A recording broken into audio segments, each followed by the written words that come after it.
কানাডায় ঘটে গেল প্রতীক্ষিত ফেডারেল নির্বাচন। নাটকীয়ভাবে এই নির্বাচনে বিজয় অর্জন করেছে লিবারেল পার্টি। টানা চতুর্থ মেয়াদে মার্ক কার্নির নেতৃত্বে লিবারেলরা সরকার গঠনের পথে এগিয়ে গেছে। এক প্রতিবেদনে এই তথ্য প্রকাশ করেছে associated press AP.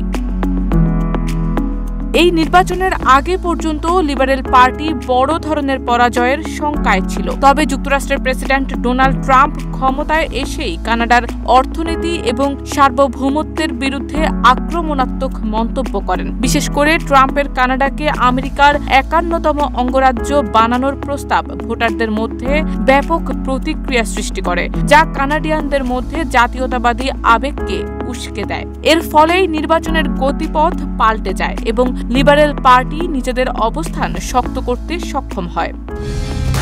Colour expert, George sap এবং মাইল্ড অন হ্যান্ডস টেকনোলজি সমৃদ্ধ অরিক্স ক্রিস্টাল ওয়াশ আপনার লন্ড্রি এক্সপার্ট।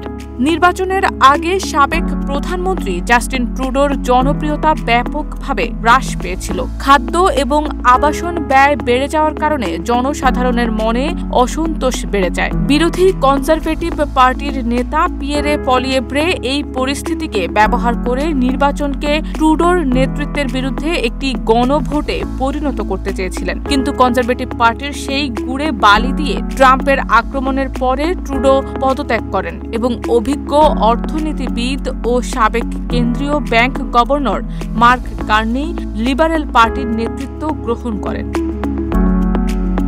কানাডায় সংসদীয় পদ্ধতিতে ৩৪৩টি আসনের জন্য সরাসরি ভোট হয়। দেশটির ফেডারেল আসনে ভোটাররা কেবল তাদের নিজ নিজ এলাকার প্রতিনিধি নির্বাচন করেন। যেই দলের নেতৃত্বে হাউস অব কমন্সে সংখ্যাগরিষ্ঠ আসন অর্জিত হবে সেই দল সরকার গঠন করবে এবং দলের নেতা হবেন প্রধানমন্ত্রী। যদি কোনো দল নিরঙ্কুশ সংখ্যাগরিষ্ঠতা না পায় তবে সাধারণ সর্বাধিক আসন পাওয়া দল সংখ্যালঘু সরকার গঠন করে এবং সরকার টিকিয়ে রাখতে বিরোধী দলের কিছু সদস্যের সমর্থনের উপর নির্ভর করতে হয়। যদিও লিবারেল পার্টি সরকার গঠনের পথে এগোচ্ছে, কিন্তু এখনো এটি স্পষ্ট নয় যে তারা নিরঙ্কুশ সংখ্যাগরিষ্ঠতা পেয়েছে কিনা। প্রয়োজন হলে সংখ্যালঘু সরকার গঠন অথবা জোট সরকারের সম্ভাবনাও উন্মুক্ত রয়েছে।